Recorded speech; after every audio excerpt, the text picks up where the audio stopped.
दोस्तों स्टडी 91 में आप सभी का बहुत बहुत स्वागत है। और दोस्तों शुभारंभ हो चुका है यूपी टेट के बैच का, और आप वाकिफ होंगे सर से, ठीक है। नागिन सर आ चुके हैं हमारे और आपके बीच में, और यूपी टेट की क्लास में जो भी पेडागॉगी का आपका सेक्शन होगा वो आप पढ़ पाएंगे नागिन सर से, ठीक है।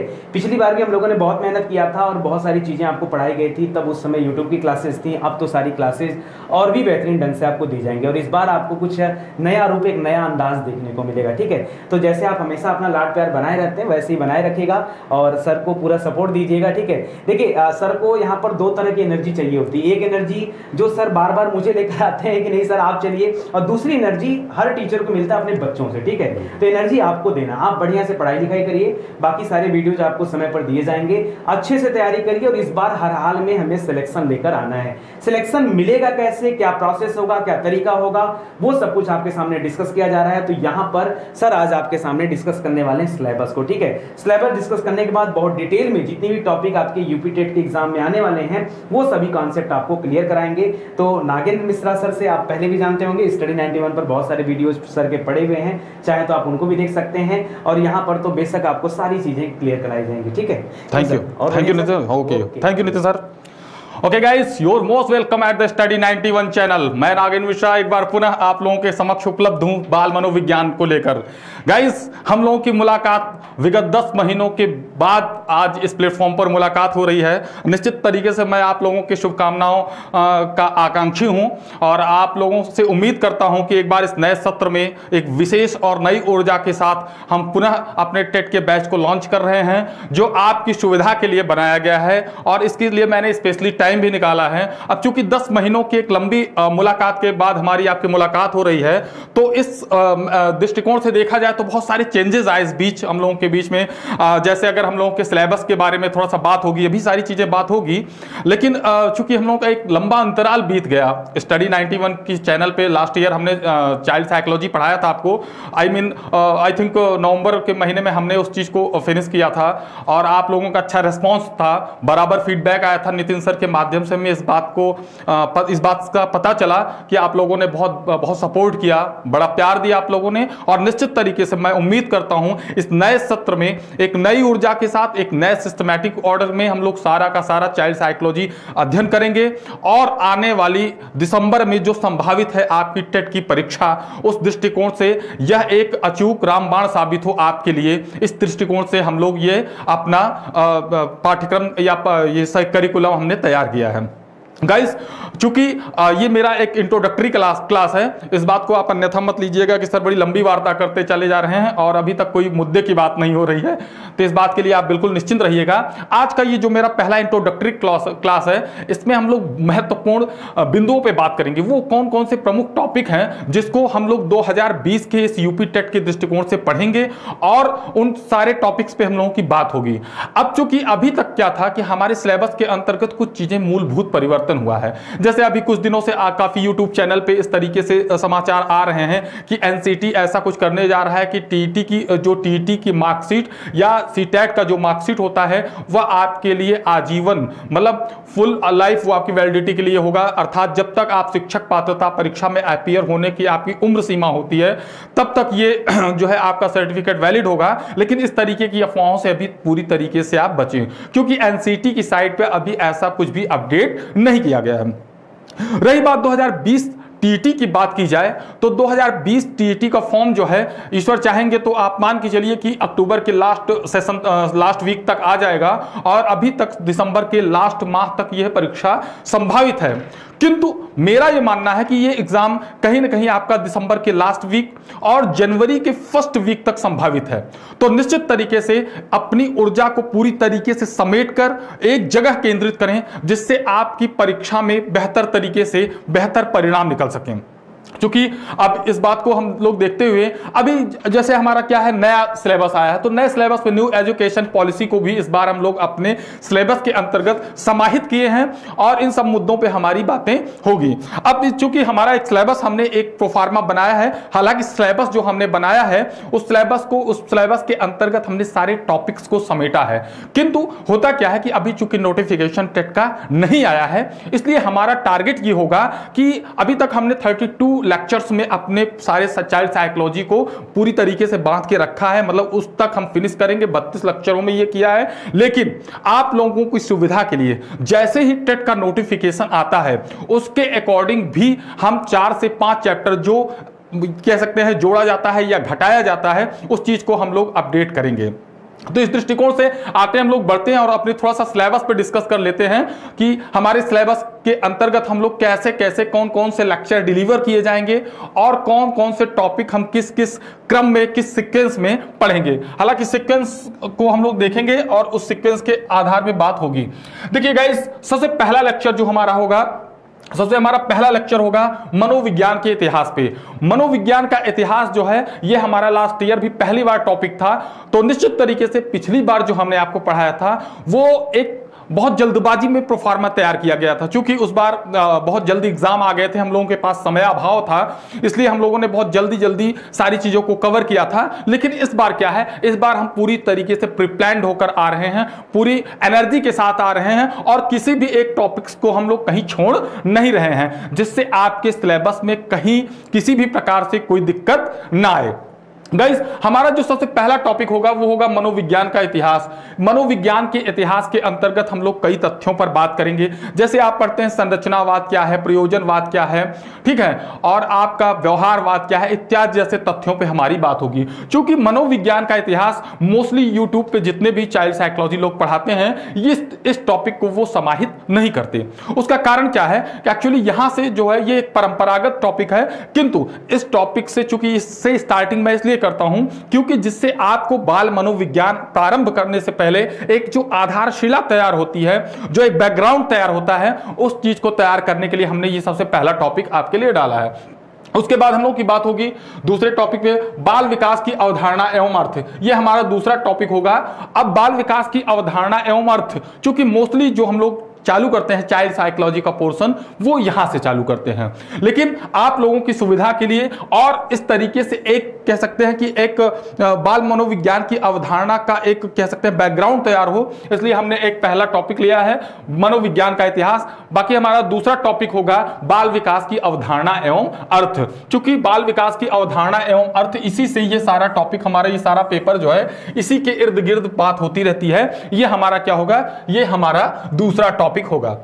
तीसरे टॉपिक के अंतर्गत हम लोगों की काफी कुछ बातें होंगी, बाल विकास के प्रभावित करने वाले कारकों पर बात होगी। तीसरा टॉपिक हमारा क्या होगा, बाल विकास के प्रभावित करने वाले कारकों के बारे में बात होगी, अर्थात वो कौन कौन से इन्फ्लुएंसिंग फैक्टर हैं जो चाइल्ड साइकोलॉजी को प्रभावित करते हैं, बाल मनोविज्ञान को प्रभावित करते हैं या चाइल्ड डेवलपमेंट को प्रभावित करते हैं। उसके बाद हमारा जो नेक्स्ट टॉपिक है वो फोर्थ पे है अभिप्रेरणा, मोटिवेशन, जो कि एक बहुत महत्वपूर्ण टॉपिक है। लास्ट ईयर हमने जब आप लोगों को पढ़ाया था तो वहां पे थोड़ी सी दिक्कतें आई थी। दिक्कत ये आई थी कि उस समय जब हम लोग वीडियो रिकॉर्डिंग किए थे तो आवाज बहुत ज्यादा इको कर रही थी, वो लेक्चर बहुत अच्छे तरीके से डिलीवर नहीं हो पाया था। बहुत सारे साथियों की क्वेरी आई थी कि सर इस वीडियो को या इस लेक्चर को आप पुनः बनाने का प्रयास करें या पुनः बना के हम लोगों को डिलीवर करें, लेकिन उस समय अभाव के कारण ऐसी चीजें नहीं हो पाई थी। उस चीज के लिए मैं क्षमा प्रार्थी हूं। और आप लोग इस बार किसी भी तरीके से आपको कोई समस्या नहीं आएगी। सारे टॉपिक्स को आपको बहुत बेहतर तरीके से और सिस्टमैटिक ऑर्डर में तैयार कराए जाएंगे। निश्चित तरीके से हमारे जो भी साथी देख रहे हैं वो इस सिलेबस का अपने आप में एक स्क्रीनशॉट ले सकते हैं अपने तरीके से, क्योंकि ये सिलेबस कहीं ना कहीं हर स्टेप पे आपको मदद करेगा। क्योंकि इन्हीं में से बहुत सारे टॉपिक ऐसे हैं जो आपको, जैसे बहुत सारे हमारे साथी ऐसे होंगे जो टेट के दृष्टिकोण से इस वीडियो को देख रहे होंगे, लेकिन उनका टेट कंफर्म होगा और वो आने वाले आगामी फरवरी मार्च में जब भी आएगा, सुपर टेट का एग्जाम होने वाला है, तो सुपर टेट के एग्जाम के दृष्टिकोण से भी यह सिलेबस बहुत महत्वपूर्ण है। क्योंकि इसी के अंतर्गत जैसे एक टॉपिक है वैयक्तिक भिन्नता, इंडिविजुअल डिफरेंसेस। वैयक्तिक भिन्नता क्या है दोस्तों, वैयक्तिक भिन्नता टॉपिक के अंतर्गत हम लोग क्या करते हैं, जैसे लास्ट ईयर आपसे पूछ लिया था कि वैयक्तिक भिन्नता का संप्रत्यय सर्वप्रथम किसने दिया, ठीक है, ये सब इस टाइप से क्वेश्चंस पूछे जाते हैं। तो इसमें जो इस साइकोलॉजी के अंतर्गत हमारे कुछ टॉपिक्स ऐसे हैं जो सुपर टेट की परीक्षा को भी उत्तीर्ण करने में आपके लिए सहायक होंगे। तो आप निश्चित तरीके से इस सिलेबस का स्क्रीनशॉट लेने से आपको दो बातें सामने निकल कर आएंगी। पहली चीज तो आपका टेट का सिलेबस कवर हो जाएगा। दूसरा महत्वपूर्ण बात जो आपके के लिए खासकर विशेष उपयोगी है वो यह है कि यहीं से आपका कहीं ना कहीं सुपर टेट का भी मैटर मिल जाएगा। तो हम बात कर रहे थे अपने टॉपिक पे। सबसे पहला टॉपिक है हमारा मनोविज्ञान का इतिहास, दूसरा टॉपिक है हमारा बाल विकास की अवधारणा एवं अवस्थाएं, और तीसरे टॉपिक के अंतर्गत हमारी बात होगी बाल विकास को प्रभावित करने वाले कारक, अर्थात वो कौन कौन से इन्फ्लुएंसिंग फैक्टर हैं जो बाल विकास को प्रभावित करते हैं। जैसे आपका क्या होता है, परिवार है, आपकी शारीरिक दशा है, आपकी मानसिक दशाएं हैं, आपकी अप्रेरणा है, मूल प्रवृत्तियां हैं, इत्यादि जैसे इन्फ्लुएंसिंग फैक्टर हैं जो बालक के विकास को प्रभावित करते हैं। तो गाइस हमारा तीसरा टॉपिक होगा बाल विकास को प्रभावित करने वाले कारक, और हमारे चौथे टॉपिक के अंतर्गत जो बात होगी वो अभिप्रेरणा पे बात होगी। अभिप्रेरणा को हम इस बार बहुत बेहतर तरीके से और बेहतर ट्रिकी अंदाज में पढ़ेंगे, और मैं कुछ इन सब के सारे लेक्चर्स को कवर करने के साथ साथ बहुत सारी चीजें आप लोगों को और भी एक्स्ट्रा एक्टिविटी के रूप में मैं प्रोवाइड करता रहूंगा। जैसे लास्ट ईयर हम लोगों ने क्या किया था कि सारे सिलेबस को हमने फिनिश करके तब हमने टेस्ट पेपर सॉल्व किया था, और टेस्ट पेपर भी बहुत ज्यादा सॉल्व नहीं करा पाए थे। जैसा कि मैंने बताया 18 नवंबर में ही एग्जाम थे, दिसंबर में ही। तो इस बार क्या है, इस बार हम लोगों ने एक प्री प्लान किया है, इसीलिए हमने इस बैच को बहुत पहले ही लॉन्च कर दिया, और दशहरा अर्थात 25 अक्टूबर से हम इस बैच को पूरी तरीके से लॉन्च कर दे रहे हैं। जो भी इच्छुक अभ्यर्थी हों वो एनरोल्ड हो जाएं, इसको देख लें, इस टॉपिक के अकॉर्डिंग उनको पढ़ाया जाएगा। दूसरी बात, सबसे महत्वपूर्ण बात यह है कि इन सब के साथ साथ आपको हर 2-3 टॉपिक फिनिश होने के बाद एक बेहतर टेस्ट पेपर हम सॉल्व कराएंगे, जिसमें कम से कम 25 से 30 क्वेश्चन का एक सेट होगा, और वो क्वेश्चन अपने आप में विगत वर्षों में परीक्षाओं में जो प्रश्न आए हुए हैं उनसे बनाया गया है, और कुछ स्वयं से उसको तैयार किया गया प्रश्न पत्र है जो आपके एग्जाम के दृष्टिकोण से बेहतर हो और आपके लिए महत्वपूर्ण हो। ठीक है गाइस, तो इस तरीके से हमारा चौथा टॉपिक अब प्रेरणा के रूप में होगा। हमारा पांचवा टॉपिक जो है वो होगा मूल प्रवृत्ति। मूल प्रवृत्ति से तात्पर्य हमने बताया था कि बेसिक इंस्टिंक्ट्स, अर्थात मूल प्रवृत्तियों पे हमारी बात होगी 5वें लेक्चर के रूप में। 6वें लेक्चर के रूप में हमारी बात होगी संवेग से। फिर हमारा जो 7वां टॉपिक है, ये 6th टॉपिक होगा संवेग।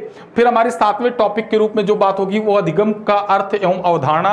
अधिगम जो एक बेहद महत्वपूर्ण चैप्टर है, और एक बेहद महत्वपूर्ण कह सकते हैं कि प्लान है जो आपके परीक्षा के दृष्टिकोण से बहुत महत्वपूर्ण है, क्योंकि हमारे जो सारे जितने भी मनोवैज्ञानिक आते हैं वो यहीं से आते हैं, कहीं ना कहीं अधिगम के अंतर्गत ही हम लोग जो पढ़ते हैं। आपने एक चीज देखा होगा कि बहुत सारे मनोवैज्ञानिक जैसे जीन पियाजे हैं, एरिक्सन हैं, बंडूरा हैं, इत्यादि को अगर छोड़कर भी आप सिर्फ 4 ऐसे मनोवैज्ञानिक हैं जिनको आप पढ़ लेते हैं, तो आप ये मान के चलिए कि चाइल्ड साइकोलॉजी में 30 में 20 क्वेश्चन करने के लिए आपको किसी तरीके से दिक्कत या परेशानी नहीं आती है।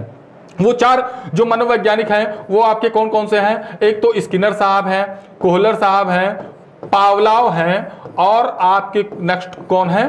पावलाव हैं और थार्नडाइक। ये 4 ऐसे मनोवैज्ञानिक हैं जिनका बेहतर तरीके से अध्ययन करना हमें बहुत महत्वपूर्ण है, क्योंकि ये चारों मनोवैज्ञानिक जो हैं, इन्हीं चारों मनोवैज्ञानिकों से कम 7 से 8 प्रश्न आपकी परीक्षा में हर बार पूछे जाते हैं। वो चाहे आप किसी वर्ष का प्रश्न पत्र उठाकर देख लेंगे, वो कहीं ना कहीं आपसे इस बात से इस प्रश्न पूछा गया है गाइस। उसके बाद देखिए 10th हमने यहाँ 10 नंबर तक हमने यहाँ, क्षमा कीजिएगा, यहाँ पे मैस्लो है, ये मैस्लो है, थोड़ा सा टाइपिंग में डिस्टर्बेंस हो गया है।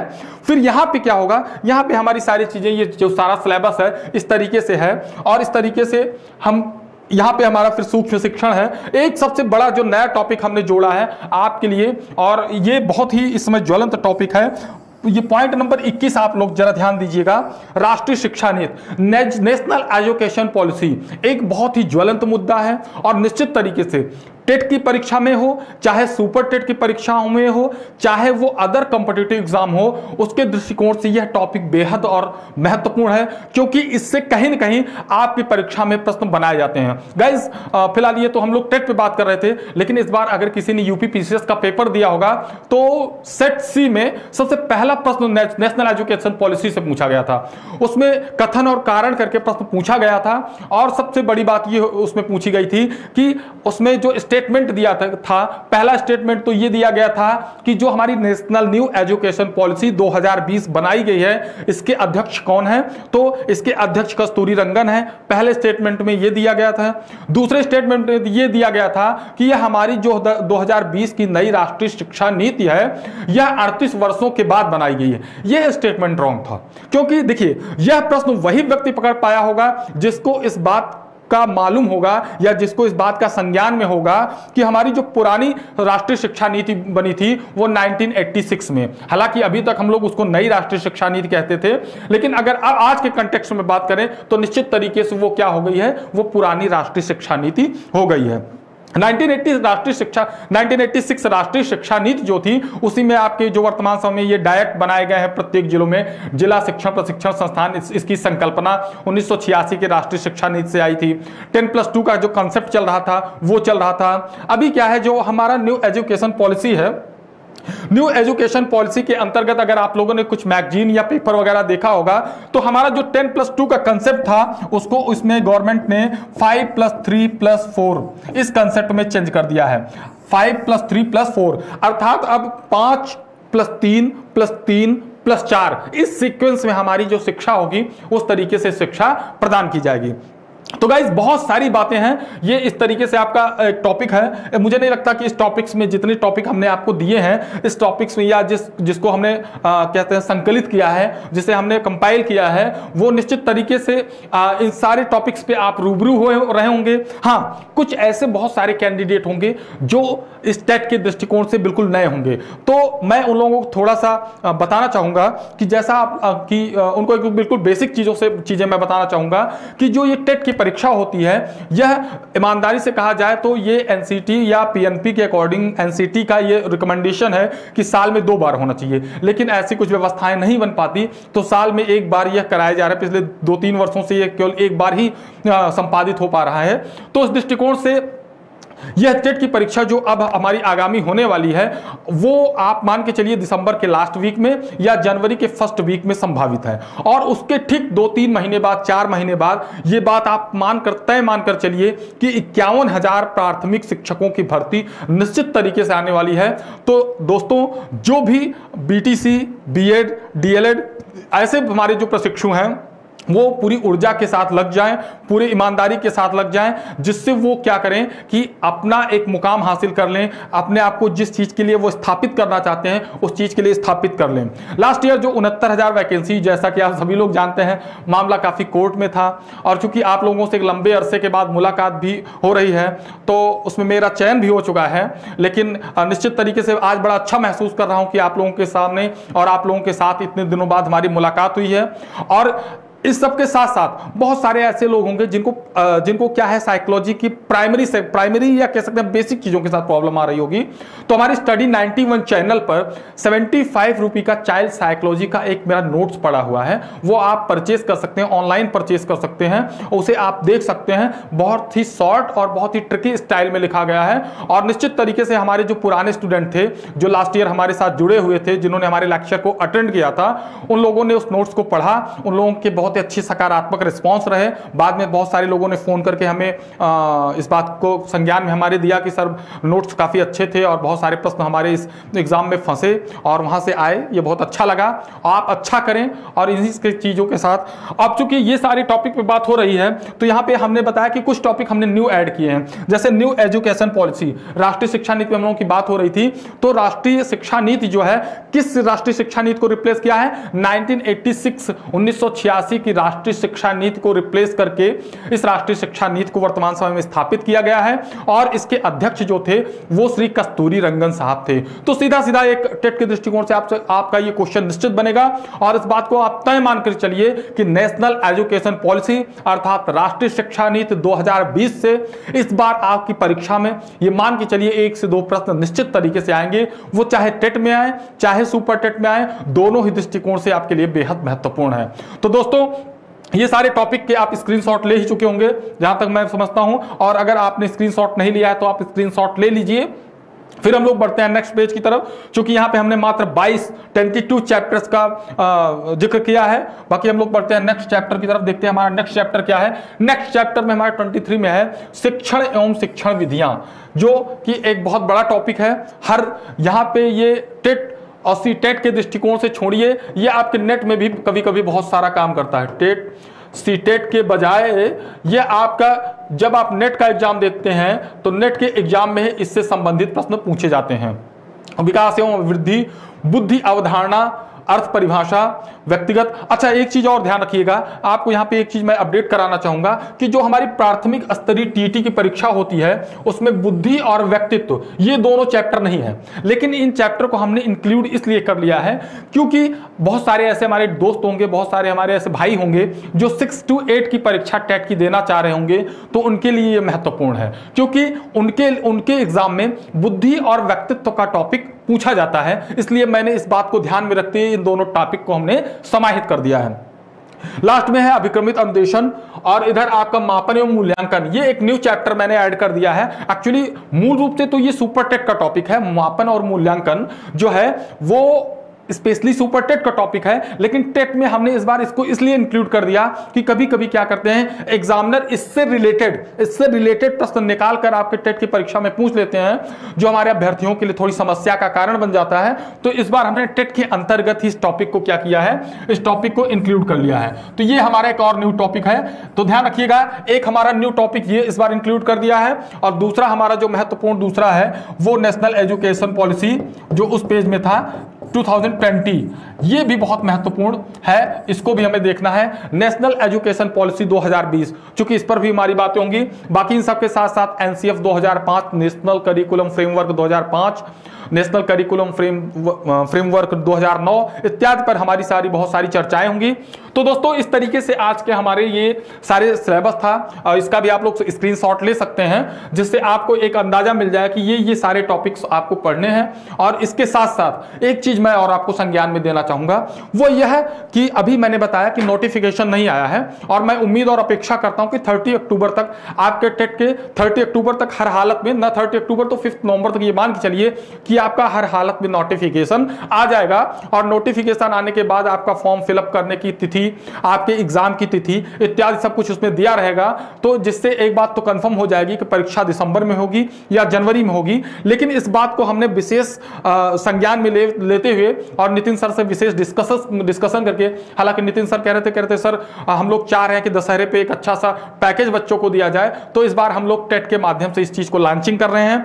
आप लोगों का बहुत प्यार चाहिए, बहुत आभार चाहिए और किसी भी स्तर पे किसी को भी एकदम बिल्कुल स्वतंत्र तरीके से किसी को भी किसी भी टॉपिक में, चूंकि मार्केट में बहुत सारी किताबें आती हैं जहां कुछ चीजें अलग लिखी होती हैं, आप कुछ पढ़ते हो अलग होता है, या हम पढ़ाते हैं उससे मान लीजिए आपका मैचिंग नहीं होता, तो आप थोड़े से परेशान हो जाते हो। परेशान क्यों हो जाते हो? क्योंकि आप जो है अभी चूंकि आपने उस चीजों के लिए स्टार्टिंग की है, उसमें बहुत ज्यादा डेप्थ में आप जा नहीं पाए हैं, तो उसके लिए आप बिल्कुल निश्चिंत रहिएगा। यहां जितनी भी चीजें स्टडी 91 के चैनल से आपको जितनी भी चीजें पढ़ाई जाती हैं वो बिल्कुल ऑथेंटिक पढ़ाई जाती हैं, और उनके अगर आपको किसी भी चीज पे डाउट, शक अथवा संदेह हुआ करे तो आप उस चीज को अपने कमेंट बॉक्स में हमें सूचित किया करें, उसका हम आप लोगों के सामने प्रूफ प्रमाण देंगे। और किसी भी तथ्य को लेकर अगर आप दिग्भ्रमित हो रहे हैं या डायलेमा की स्थिति में हैं तो उसको निश्चित तरीके से आप हमसे शेयर करिएगा। दोस्तों आपका यही प्यार चाहिए और पूरी प्रतिबद्धता के साथ मैं ईश्वर से इस चीज के लिए कामना करता हूं कि आप जितने भी लोग इस बार टेट की परीक्षा में हम लोगों के साथ जुड़ रहे हैं, आपको 100% सफलता दिलाना हमारा जो है दृढ़ प्रतिज्ञा है हम इस चीज के लिए। और इसी के साथ जो है सारी बातें हम लोगों की होती रहेंगी दोस्तों। और चूंकि ये हमने आपसे सिलेबस के बारे में डिस्कशन कर लिया और यहाँ पे मैंने बताया शिक्षण एवं शिक्षण विधियां हैं, विकास एवं अभिवृद्धि है, बुद्धि और व्यक्तित्व, तो मैंने बताया कि ये प्राइमरी के लिए नहीं है, ये किसके लिए है, ये 6 to 8 के लिए, 6 to 8 के लिए है ये। यहाँ ये जो है आपके प्राइमरी प्राथमिक में अर्थात 1 to 5 में जो टीटी होगी वो ये टॉपिक वहां पे नहीं होंगे। तो गाइज इस तरीके से हमारा ये सिलेबस था जिस पे हमने डिस्कशन किया।